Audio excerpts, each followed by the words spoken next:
144 veterans of the Indian Armed Forces have recently written a letter highlighting their concerns over the incidents taking place at the Indo-China border. The veterans who have served in the defense of our nation have written to the President of India, the Prime Minister of India, the Raksha Mantri, Chief of the Defense, along with Army, Navy and Air Chief regarding their concerns.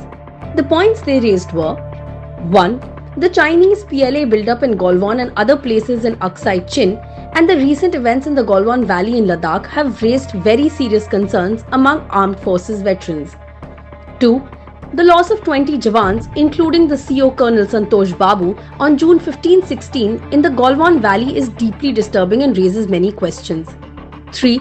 The incident at Galwan could only have happened because of failure at one or more levels in the political civil establishments.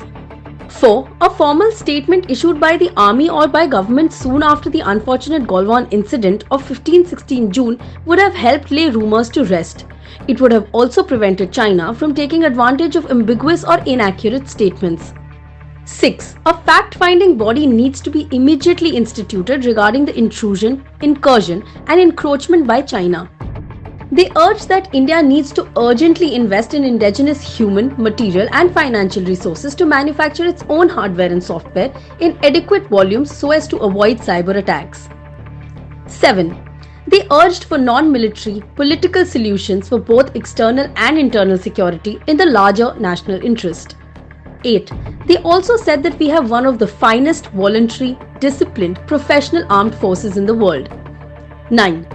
They stressed that the armed forces of India take pride in their secular credentials, which are part of their ethos, training and operation, and on the basis of which every soldier fights and dies as an Indian, without regard to his religion, caste, creed or state of origin.